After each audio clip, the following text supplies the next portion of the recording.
কয়টা গাছ আছে এদিকে? অনেক তীরে কোনো না? অনেকটি বলতে এটা পুরান মুরাদও ড্যাম দিছে, ড্যাম অনুসারে একবারে যা আছে উঠে দিতে আছে।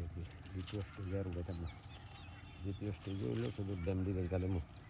যদি কোনো ড্যাম বড় হয় হ্যাঁ, সব ড্যাম ভেঙে তো এই কি সারটা একবার উঠে দিতে আছে। সারটার কি দিয়ে লাইছেন পুরা?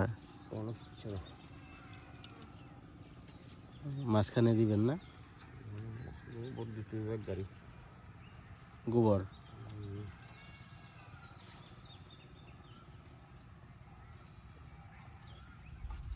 খরচ আছে, গাছটি আরও খেয়ে লাইছে ওই ছাগলের বাচ্চায়।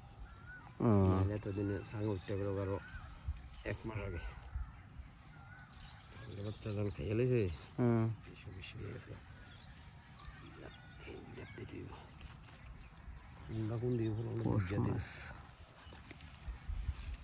তো মাঝখানে তো অন্য ফসলও করছিলেন না? অন্য ফসল কোনো বড় হয় না এটা। তো পটল ধরা শেষ হইলে তারপরে কিটা করবেন? জায়গা থাকবো। তো মাঝখানে অন্য কিছু চাষ করতেন না? না, এক ফসলই করেন? বছরে রেডি থাকবো।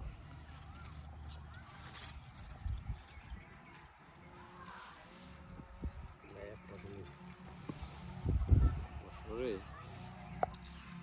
একটা সিজন, কয় মাস লাগে এটা হইতে মোটামুটি?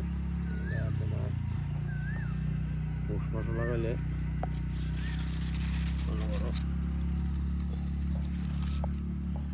কিন্তু বৈশাখ মাস থেকে 2-1টা আপ ডাউন দেখাইব। পৌষ, মাঘ, ফাল্গুন, চৈত্র, বৈশাখ মাসে মানে এখান দ্বারা দেখাইব 4-5 মাসের মাথাত না? এখান দ্বারা ফল দেখাইব আর কি, বেশি না, টুকিটাকি এখান দ্বারা দেখাইব। জ্যৈষ্ঠ মাসে গিয়া মোটামুটি আমদানি হইব। তারপরে পরেরটা হইলো মানে পরে আর কি, বুঝবেন।